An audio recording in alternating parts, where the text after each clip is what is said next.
فی لیلۃ مبارکۃ انا کنا منذرین۔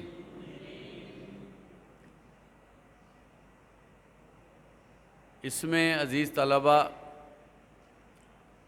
یہ بات اللہ نے بیان فرمائی ہے کہ ہم نے اس قرآن کو مبارک رات میں اتارا، اور کس لیے اتارا کہ اس کتاب میں خبردار کیا گیا ہے، اس کتاب میں راستہ دکھایا گیا ہے۔ تو اس کتاب کی برکات کتنی زیادہ ہیں آپ اندازہ کر سکتے ہیں کہ یہ جو کتاب ہے جس رات نازل کی گئی اس رات کو مبارک بنایا گیا۔ انا انزلناہ فی لیلۃ القدر، ہم نے اس کو قدر والی رات میں نازل کیا ہے۔ اور قرآن مجید میں دوسری جگہ پر اللہ تعالیٰ فرماتے ہیں کہ ہم نے اس قرآن کو رمضان کے مہینے میں نازل کیا۔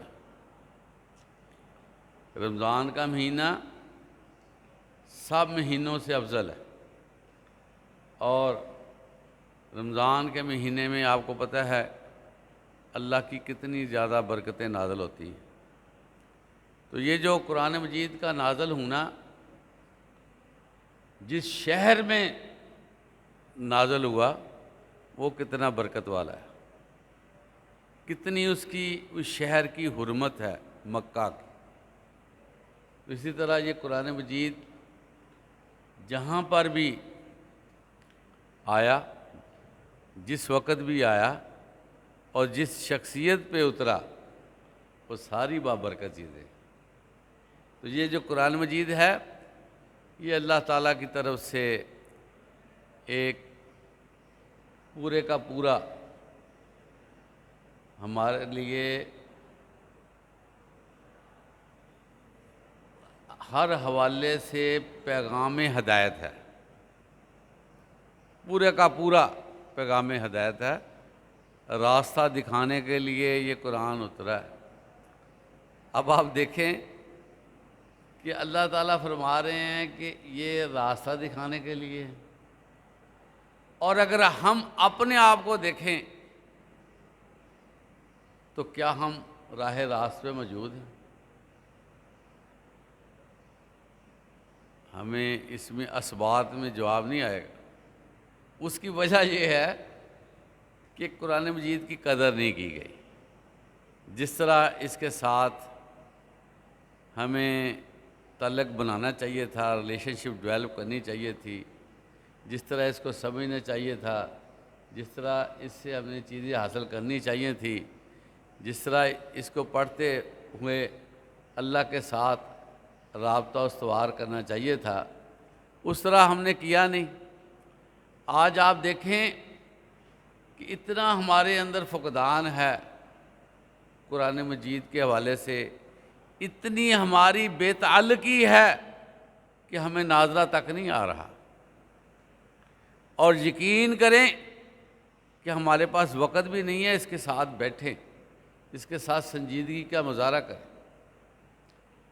اور جہاں پر قرآن مجید پڑھا جاتا ہے مساجد میں رکھے بھی ہوئے، اکثر قرآن بغیر ترجمے کے رکھے ہوئے۔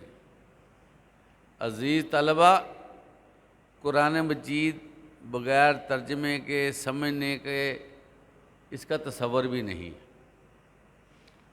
یہ کلام الرحمن ہے، یہ پیغام الہی ہے، اس کو سمجھنا نہایت ضروری ہے۔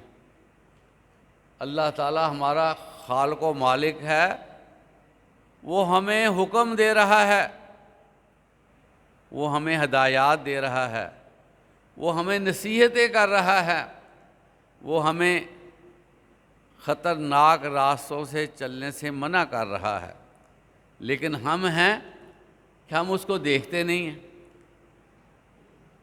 کتنی بڑی بات ہے کہ انسان کی رہنمائی کے لیے اللہ تعالیٰ نے خود کلام کیا ہے تاکہ میرے بندے راہ راست پہ رہیں۔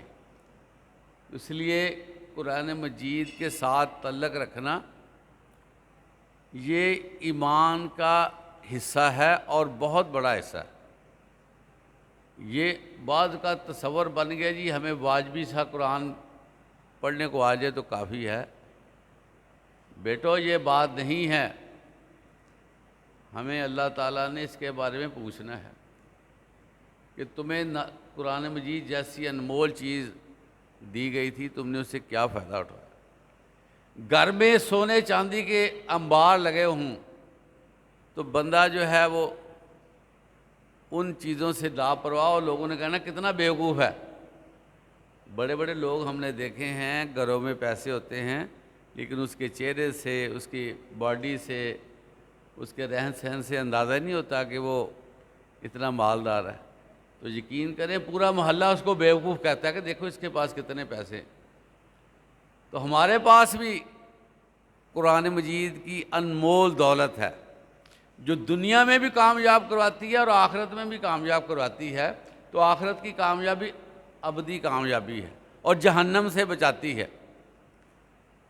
تو پھر بھی ہم اس سے فیض یاب نہ ہوں تو پھر ہمیں اپنے آپ پہ غور کرنا چاہیے اور دیکھنا چاہیے کہ ہم کہاں کھڑے ہیں، اور ہر بندہ جو ہے خود اپنا ذمہ دار ہے۔ یہ بات تھوڑا سا آپ اپنی ذہن میں رکھیں کہ ہر بندہ خود ذمہ دار ہے۔ کل کو یہ نہیں کہہ سکتا میں نے فلاں جگہ سے یہ سنا تھا کہ ایسے کر لو ایسے کر لو۔ وہاں پر کسی کی یہ دلیل قبول نہیں کی جائے کہ مجھے فلاں بندے نے کہہ دیا تھا کہ آپ ایسے کر۔ قرآن مجید نازل کرنے کا اللہ کا مقصد یہ ہے کہ ڈائریکٹ آپ اس سے استفادہ کریں۔ تو اللہ تعالیٰ ہمیں قرآن مجید سے محبت اور اس کو سیکھنے کی توفیق عطا فرمائے۔ وآخر دعوانا الحمدللہ رب العالمین۔